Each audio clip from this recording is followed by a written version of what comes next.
Listen to this podcast now on the Red Apple Podcast Network. Why is the middle class shrinking? Why are people facing an affordability crisis while marginalized individuals called informals grow in numbers? Join me as I travel the world, speaking with people living in invisibility, the leaders working to solve it, and uncovering the hard truths shaping our economy and daily reality. Download all of Red Apple Media's podcasts right now through your favorite podcast platform. What they did to your family, you're lucky to make it out alive. Streaming on Peacock. These men are going to come after me. Taking them out is my only chance. Put a bullet in her head. From the co-creator of Ozark. Looks like a family was running drugs. Execution-style killing, it's rare for the keys. And it leads on who they might have been running for. The cartel killed my family. I'm gonna kill them. All of them. MIA. Streaming now. Only on Peacock. Hello, everyone. It's with deep regret to inform you that my partner in crime, my partner with this podcast, Cop Talk, Ed Mamet, Captain Ed Mamet, has passed away. Ed and I are friends a long time. I did not know Ed on the NYPD. I got to know Ed years later on, and we both used to always joke around and break each other's chops, and we had an idea that we agreed to do maybe a podcast called Cop Talk. And that was in 2023, 3 years ago. And we had a lot of fun with it. As you know, Ed would be the first to tell our guest, shut off your phone. And he'd also be the first to tell me, remind me, don't forget to tell our audience, listen to us on social media. Ed was a great man, great police officer, great boss, a great captain. A legend, basically. And I mean, he was sharp as a knife. He was really good. And he would yell at me at sometimes when I would text him and say, hey, Kev, don't text me. Okay. I want you to call me, because his eyes were starting to go. And he's like, call me. And, but he was a great man, a great father. He had children. One of his sons, Michael, I'm very friendly with. He has two nephews over in the Israeli military. He's very proud of his family, very proud of the NYPD, and he had a great relationship with WABC Radio, and he also had a great relationship with the Red Apple Group owner and also owner of WABC Radio, to John Katzmatidis and his wife Margot and their son and daughter. Their entire family loved and adore Ed Mamet. Captain Ed, may you rest in peace. You'll be dearly missed. You were a big part of this show. And if it wasn't for you, I wouldn't be sitting here right now doing this show, because you're the one that pushed me for us together to do this show collectively. Once again, Ed, Captain Ed Mamet, rest in peace. Thank you.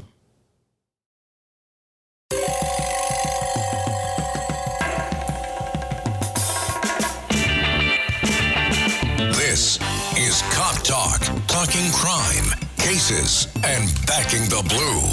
Now, here are your hosts, Captain Ed Mamet and Detective Kevin Schroeder. Hello, everyone, and welcome to another episode of Cop Talk. I'm Kevin Schroeder, your host. Today's guest on Cop Talk is a 20-year veteran from the NYPD, Richie Sharp. Did his entire time in Brooklyn, now living the life in Florida. So we're going to have some good stories from Richie. Richie Sharp, welcome. Thank you for having me on, Kevin. Good to hear your voice. Good to see you, man. So why don't you tell good to see you. Thank you. Why don't you tell our listeners a little bit about your background, where you grew up, when you came on the job? I grew up in Bay Ridge, Brooklyn. I went to Catholic school my whole life. My dad was a World War II veteran, and he told me he used to bring home the chief all the time for the police test, the fire department, sanitation, And he always said pension and benefits are very important. Pension and benefits. He pushed that. And when I graduated high school, I took the test. I think I was 17 or 18. Okay. I got called for July of 85 class, but I was born December. So I was only 19, and I was turning 20 in December of 85. So I got called down to 346 Broadway and got sent home, and I went into the January 86 class at 20 years old. Okay, 346 Broadway. So folks that don't know that, that's where the applicant investigation was, correct? Back then? Is that where you Yes, went? correct. Yeah. Yes. And then you were assigned and investigated and you came on the job. So where were you assigned? When you first came on the job, where were you assigned? What was your first assignment? Well, a story I was saying the other day, I used to work in the city. I used to ride the train into the city every day when I was 18 years old. I worked at this company called Telerep on 53rd and 3rd. I worked for Star Search and I worked with Robin Leach. It was pretty nice. And I remember saying to myself, I can't wait to become on the job to become a police officer. I don't got to ride these trains anymore.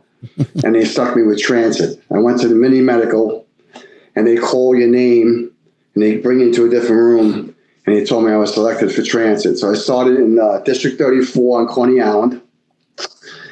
I got out in June of 86 and then I rolled over July of 87. I took the next test. I got called for city and I rolled over July of 87. So you were assigned transit first?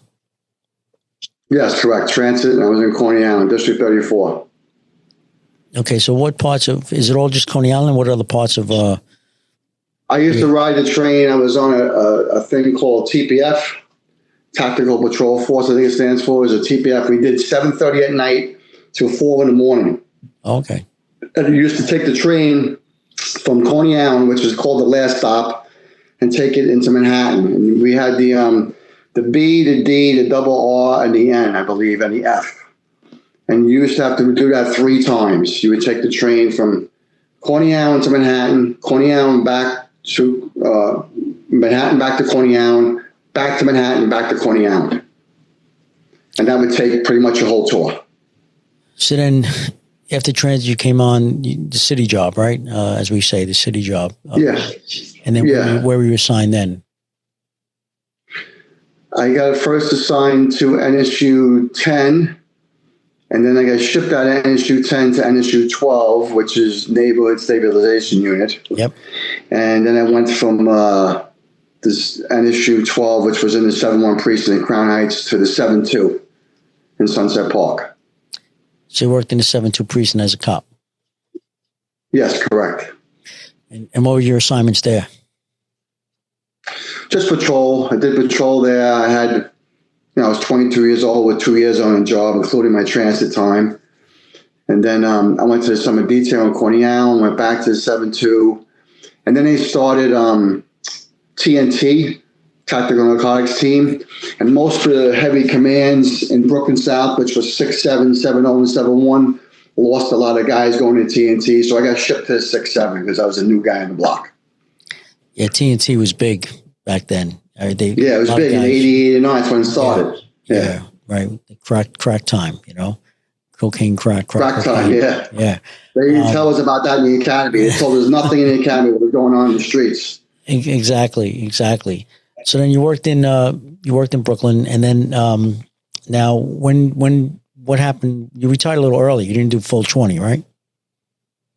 Yeah, I got into a car accident, and I got multiple herniations in my neck and my back.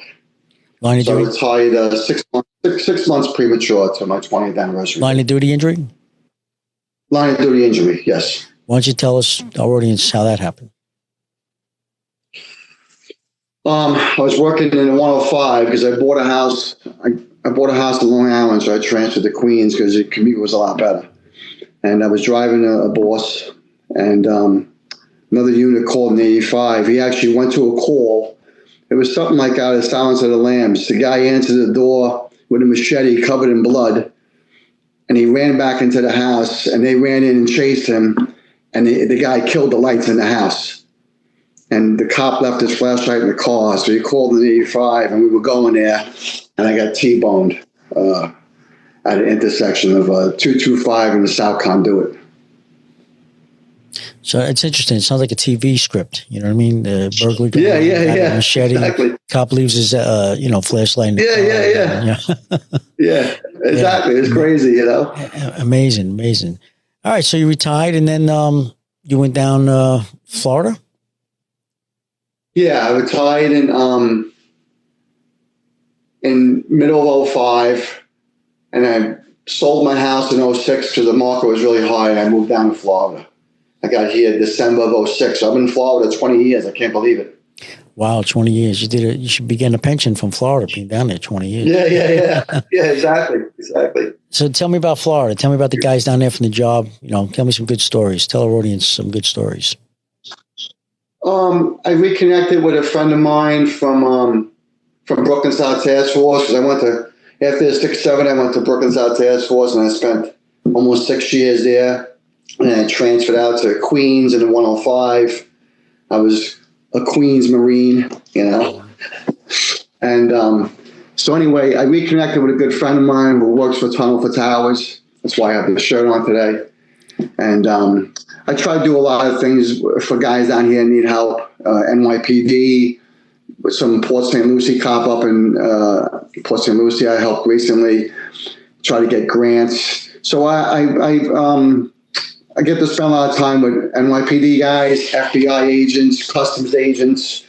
We go out for lunches, we go out for coffees. I go to the 1013 meetings. I go to the Fraternal Order Police meetings, and just try to do things for our brothers and sisters, Going back to 9/11, why don't you tell us about your day on 9/11? Sure. I was home when the first tower was hit. I was doing election duty that day, and I had to be in at 2:00. Right, it's primary day. So my friend, yeah. It was a Tuesday. It was a beautiful day out. My friend Scotty called me up. He's a battalion chief in the fire department, a good friend of mine.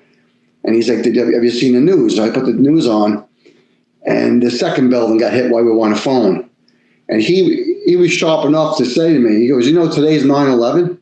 I said, I didn't realize that. So then on the bottom of the screen, it says, all emergency personnel report to work immediately on the bottom of the screen, all the TVs.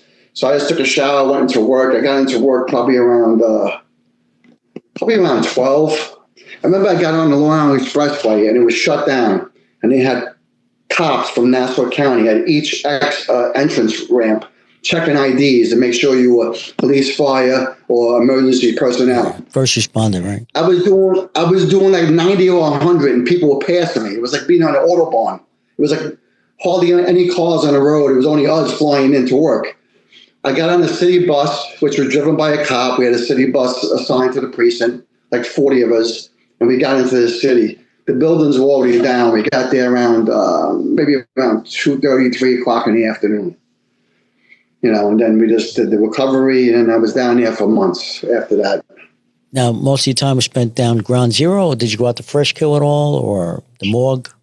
No, I didn't go to Fresh Kill because I was in the 105 in Queens. I wasn't in a specialized unit. Most of the guys that went to Fresh Kill were narcotics or any undercover guys. And the 105 is the furthest precinct from Staten Island. So I just went down to Ground Zero all the time. I was going in my RDOs, which we all were, Yeah, well, Fresh Kill, where they brought everything, all the rubbish and everything, they made that a crime scene. So the chief of detectives at the time made a crime scene and said, only yours truly, right? Only detectives should be out there, going through all this. I'll never forget, they give you these paper, zip up suits, and they had the plastic mask, and and that's why today, unfortunately, not only did we lose 3,000 people that day, but we probably lost 10,000 since that day. Many of them from our job, fire department, police department, EMS, even, civilians, iron workers, construction workers, still going on, and that's why they have the 9/11, Mount Sinai program, which now, do they have a satellite office for that 9/11 program in Florida? Yes, they have one. It's more like you go to Concentra and you go to different places. So it really isn't a satellite office, but I changed everything back to New York. So I'll be going to Westbury for my yearly checkup every year. Okay. All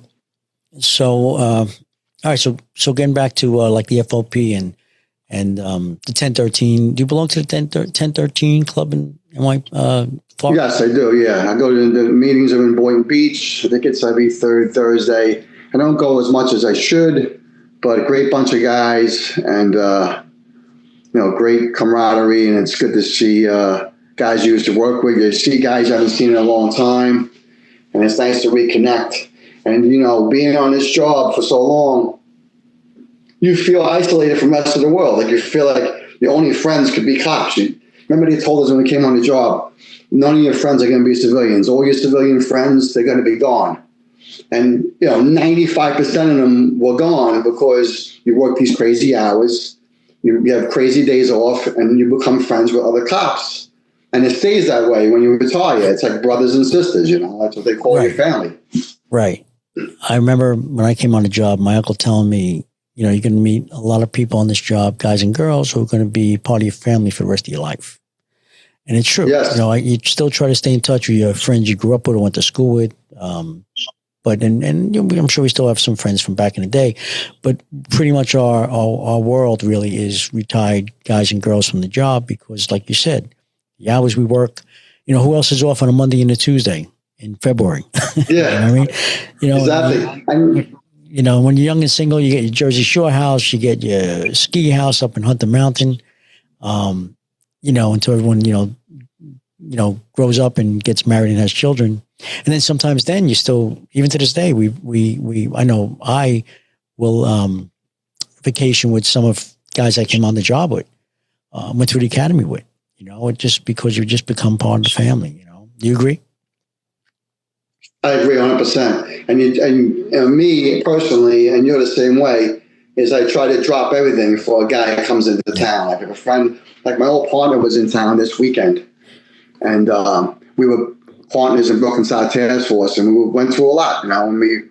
For the 5-6 years there, most of the times you're in the 6-7, 7-0, and 7-1, and we used to call that the triangle of death. A lot of cops have been killed there. There's been a lot of homicides in those precincts, so we were always there. He came down for the weekend and went out on both nights with his wife and his sister-in-law and the kids, and we're still friends after 35 years. There's so many guys we know. 40 years we're friends with. Yeah. Lifetime of friendship. Was your buddy looking for a place down there? Yeah, well, I think, a lot of times it's the guys want to come and the wives don't want to go because especially if you have grandchildren, they have kids, they get grandchildren, they don't want to leave their kids. Their kids are working full-time in the city, but I think he wants to get a splash pad down here, maybe come down for the winter to go back, Just to get away, just to get away. Yeah, just to get away, yeah. But, so let me ask something. So, you're out how many years? Hard to believe. It's 21 years. 21 years. 21 years. Tell me your vision of the police department today in NYPD. Listen, our heart goes out to these guys. They can't do nothing. You can't work. Body cams help you sometimes. Sometimes they work against you. But, they had this thing called OGA, obstructing governmental administration. It was a misdemeanor, right? It was a charge. Yep. If somebody interferes with you when you're making an arrest, so if I'm arresting this guy, and this guy comes up to me with a cell phone in my face, and I got to turn to pay attention to what this guy's doing, this guy could do something to hurt me, right?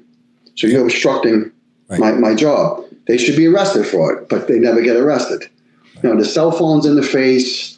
When they threw the water on those guys a couple of years ago, it's just a lack of disrespect. Yeah. It all started with Obama. It all started when Obama was in office. He started the war on law enforcement. He started the race war. He fueled everything. I agree. He had the beer summit. He had a beer summit because his professor buddy was locked up. You know that story, right? Yeah, sure do. Yeah. Yeah. I agree. Most of our audience, I'm sure, agrees as well. Yeah, exactly. That's where it all began, and it's, gone worse since. And now, in the city of New York, 5 boroughs, 5 different district attorneys. Most of them are horrible, and horrible. It's the anti-law. It's just, I'm tired of it. It's just exhausting, and these guys can't do anything. No, I think Staten Island and Queens have the better of the district attorneys for sure. Always conservative, Yes, yeah. But Manhattan, Bronx, and Queens. I'm sorry, Manhattan, Bronx, and Brooklyn. No change there. Worse, You look back, right? When we were on the job, you're like, oh, can't believe that happened. I can't believe that this guy's getting away with this. I can't believe whatever. And now, back then, it was great compared to what it is today. with the prosecution. Yeah, I tell you, it's funny because they say the job is dead, but Larry Davis, remember Larry Davis? He shot 6 cops, and he got off on self-defense, right? And that was 40 years ago. Right, exactly. Exactly. Were you part of any of the riots in Brooklyn, like Crown Heights? Yeah, I was in the Crown Heights riots because I'm happy you asked that.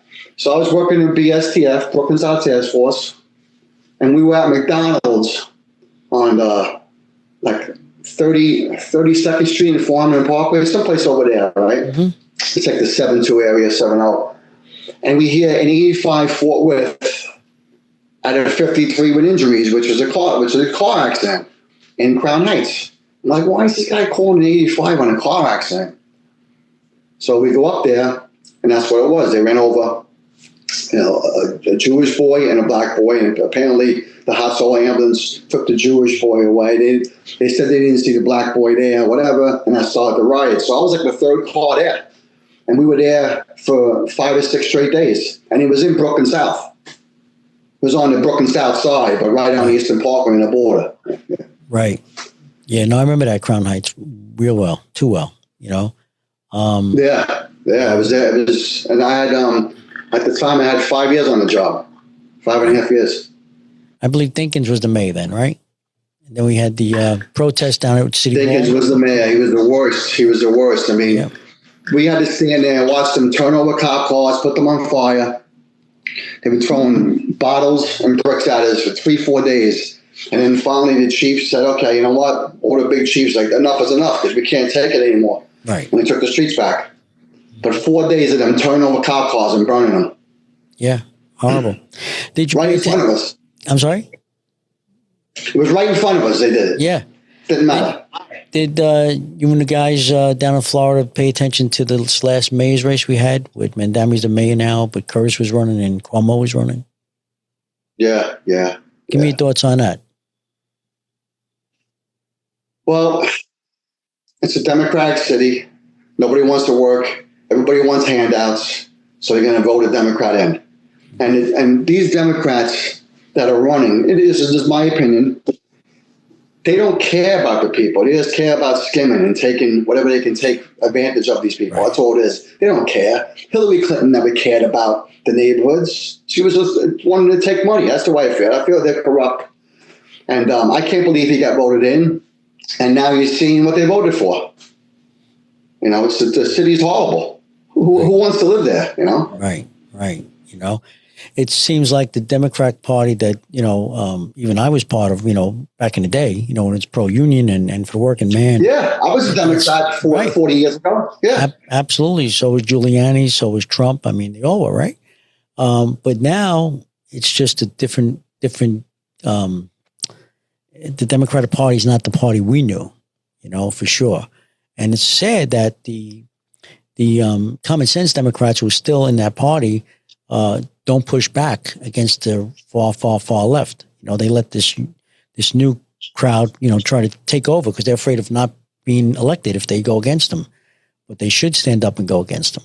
And that's why, even the guy, I think Fetterman in Pennsylvania wants to come over. Because he says, this is the Democratic Party I know, it's insanity. I always said,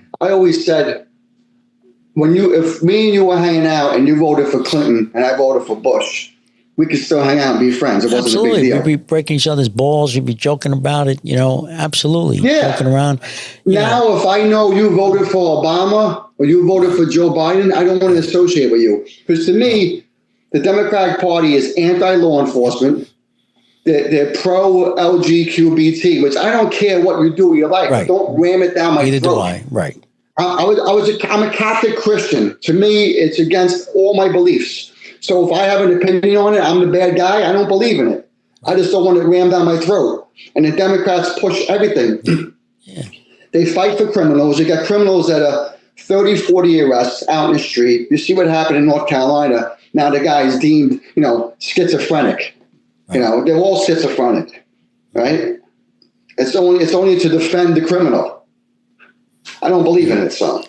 Did you follow the last, I believe it was about a week ago here in New York, Detective Jonathan Diller was killed in the line of duty, cold blood. Horrible. Disgusting. and he got off on the top charge. This, perpetrator, the murderer, piece of shit. Yep. He got off. I mean, you got to be kidding me. It's crazy. Yeah, it's always been us against them, and this is why cops isolate themselves. Right. It's always us. And you come on the job as a young man, you want to, you think maybe you could save the world or do the right thing, and you want to protect people, but for what? Right. To get this to happen to you? Right. Well, what type of message does that send to young law enforcement, young guys and girls coming on a job, don't do anything. I mean, of course, you're going to do something because that's what you do. It's, it's a calling. But at the end of the day, you're worried about, as you're putting handcuffs and collar on a guy, making an arrest, you're worried about, is someone videoing me that maybe I didn't do something right? Meanwhile, you're trying to get this perpetrator in handcuffs. You shouldn't have to worry about anything. The public, instead of standing there, taking a video, should be maybe helping the police officer put those cuffs on that perpetrator instead of standing 20 feet away. Horrible. It's horrible. Video. And no one talks about the racism in the country toward law enforcement, toward white police officers. I mean, it came out when Rodney King happened and those cops got off. They let OJ go, and they admitted to it. We let OJ go because of what you did to Rodney King. Right. I mean, there's both sides to the story. You know what I'm saying? There's both sides to the story. Right. And these people don't care that cops are out there doing their job. And what happened last week was horrendous. I mean, how does he get the lesser charge? How does he get a manslaughter and doesn't get charged with murder? It's just complete slap in the face. And this has been going on for 40 years. This happens all the time. No, it's disgusting. It really is. And it's not just in New York City. It's throughout the country, Throughout the whole country. Some states are better than others, obviously. But New York's probably worse, California as well.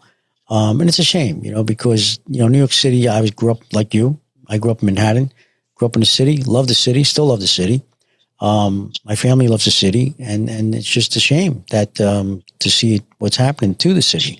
And especially the NYPD, just like other law enforcement agencies throughout the country, it's a great department. One of the best departments, I feel. I'm being biased. Okay, sorry. But I think it's a great police department to this day. But just let the cops do their job and everybody will be safe and happy. That's what I say. Well, America's becoming third world. In all these democratic cities, Chicago, Detroit, Baltimore, parts of Los Angeles, New York, they're all dumps and they're all riddled with crime, and they just keep on ignoring it. They keep on ignoring it and always cry racism. Exactly. It's just, Exactly. Everyone turns the cheek. It's a shame what's going on. You're right in this country. It is a shame. It is.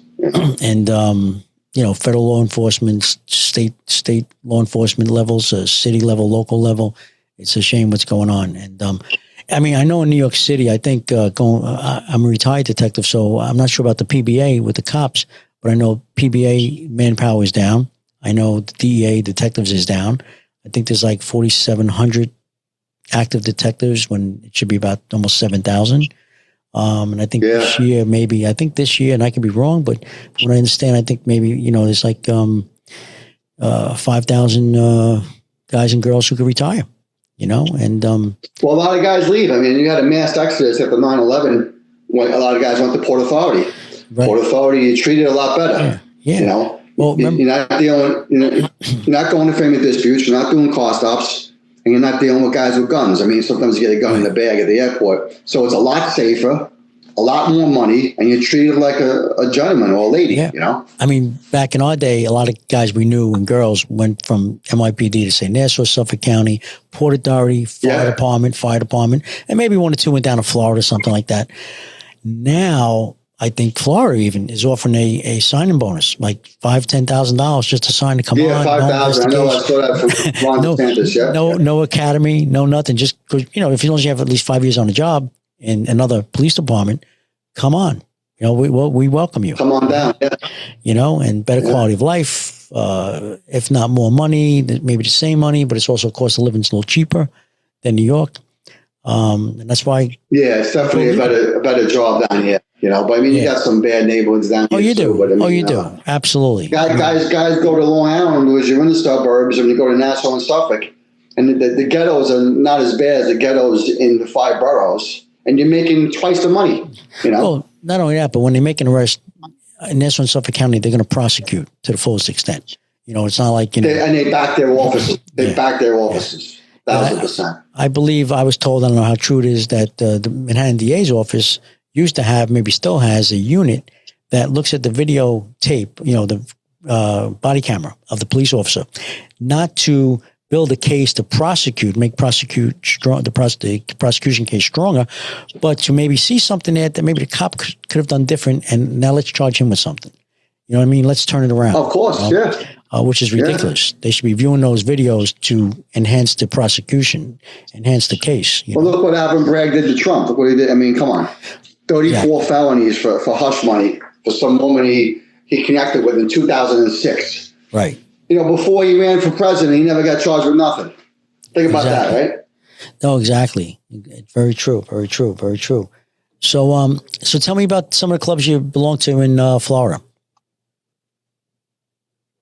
Well, 1013 Club, the FOP Club. We just had a picnic. We went to, I think they have an annual picnic. And all we really talk about is 9/11 stuff, because a lot of guys are still getting sick. And it seems like the last 3 or 4 years, a lot of guys have been getting sick and passing away. And guys, I got skin cancer. I got squamous cell. I had to get 5 staples in my head like a year and a half ago. All from, I have all from 9/11. They say it's 9/11 related. And I have sleep apnea, chronic sinusitis, GERD, asthma, PTSD, and skin cancer, all certified through 9/11. Wow. Yeah. But most of us all have that. Most of us have those. Yeah. Some guys have voice conditions. You know, I have all manageable stuff. But I mean, yeah, I thank God. So we do a lot of we meet up and we talk about 9/11. We talk about our ailments and how we're trying to survive, how we're trying to stay longevity and live longer. That's when you hit our age. That's all you talk about, right? The medications you're on. Mm-hmm. You know, what's bothering you? It's like your week consists of going to doctors. Yeah, exactly. I go to 2 or 3 doctors a week. You know. Yeah, and it's funny, right? We used to have parents doing that. Now we're doing it. You know, it's crazy. You know, it really is crazy. But but now getting back to the FOP, is it mostly NYPD guys in the FOP, or it's all over? Yeah, it's mostly it's like probably 95% of our NYPD guys. Mm-hmm. You know, there's some local guys there, but mostly NYPD. It's just a brotherhood because we all have this. We all think the same. Majority of us. So we all have. I mean, I go out to like a cigar shop, go here and there, and I hear people, and it's like I don't want to be around them. I want to be around my people that think like me. Right. I want to associate and hang out with people that think like me and have the same values as me. Yeah. Respect law enforcement. You know, don't be a perp. Do the right thing. Be brave, and just be a good person. You know. Yeah, you brought me to a cigar place last time I was down there a couple of weeks ago, and what I liked about it was, besides enjoying a nice cigar sitting outside in beautiful weather in Florida, but everyone you introduced me to, I felt like I knew them for years, and that's because it's, you know, that's our world, right? That's the people you hang around with. Yeah, great bunch of guys. Is it okay if I mention the name of the cigar shop? Sure. Smoke in Delray Beach. Great bunch of people, and my friend Vinny Prestigiacomo, he's the owner. He's a Staten Island guy. So most of the guys in there are from New York, and it's a great meeting spot. Yeah. A lot of New Yorkers in there. It's not all cops. It's all different people, but exactly. It's all people from New York, in the 70s and 80s. Right. It's all those people that hang out there, like the old school New Yorkers, you know. Yeah. I was talking to some guys from Jersey who weren't on the job. I mean, a lot of good people, you know. Really good time and a good place for a cigar if you're down in Delray Beach, Florida. Tell us about the OCCB organization. Oh, yeah. We have... I can mention his name, Bob Starkman. He's the main guy that runs everything. He's a retired customs agent. Great guy. He has a lot of friends, you know, like me and you. And he started this group October of 21. So it's almost 5 years now, 4.5 years. Right around COVID, right? And it's all FBI agents, custom agents, and NYPD guys. That's pretty much what it is. It's customs guys from Miami, and then it's 1 or 2 FBI guys, and then the rest of the guys are NYPD pretty much. And we just meet up once a week for coffee or lunch or breakfast. We try once a week. Sometimes we miss, but we meet up and just talk about law enforcement, about the job, what's going on in the world, about the race war, about the war on law enforcement that's still going on, and about our own personal lives and different stories that happen to each one of us. Yeah. It's a great group of guys, and he puts it together every week. Yeah, no, it's. I'm glad to be a part of it, and thank you for inviting me in. Actually, our friend Lieutenant Kevin Green brought me in, and yourself. Yeah, Kevin Green's the greatest. OCCB, what does it stand for? Oh, the Coffee Club? Yeah. Or it's Organized Crime Control Bureau, but OCCB, what is it? Organized, I didn't even forget what it stands for. Organized Coffee Club Boys. Yeah, that's it. Organized it's not the Organized Control. I had a brain fart. Yeah, OCCB. Organized Coffee Club Boys, yeah. So he has an OCCB. Yeah, he made shirts. He did everything, but it came out really nice. I wish I had the shirt in front of me. I would show it on screen. I think it's hilarious because I was in OCCB, narcotics and Organized Crime Control Bureau, right? And now these T-shirts and the club is OCCB, Organized Coffee Club Boys. It's great, fantastic, Yeah, exactly. It's a genius idea. It's a good spin on words. Yeah. But Richie, before I let you go, anything you want to promote to our listeners?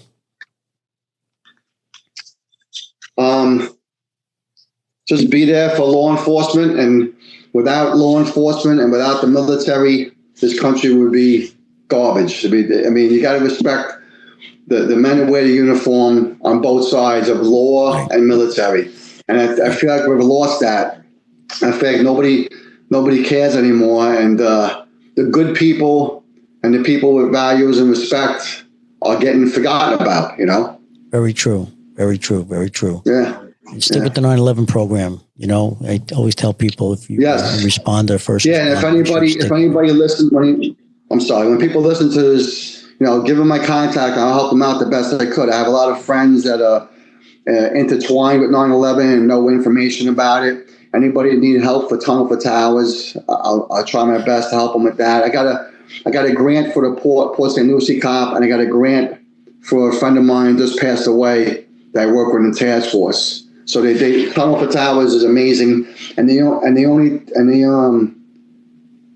I think they only take 8% of the money they make. So 92% of their money goes out. Okay. So 8% is for traveling expenses, administrative, and so on. Right. So it's a great company and a great cause, and it's for firemen, police officers. I don't know if they do military. I think it's just mostly cops and firemen. Okay, and could you just give everyone your a website or a email address? Yeah, my email, don't laugh at me. It's sharpguy100. I know. It's at AOL.com. I'm old. I love it. So it's SHARPGUY 100. My last name is Sharp, so it's a funny email. Sharpguy100 at AOL.com. Richie Sharp, everybody. Thank you, Richie, for being our guest today on Cop Talk. Love you guys. I'll see you soon in Florida, God willing. Thank you so much. Thank you. We'll talk soon. Thank you. I'd like to thank everyone for listening to another episode of Cop Talk. If you like what you hear, please subscribe. And I'd also like to God bless you. God bless America. God bless law enforcement throughout the country. God bless our U.S. military. And you could, of course, follow us on social media. Until next time, thank you.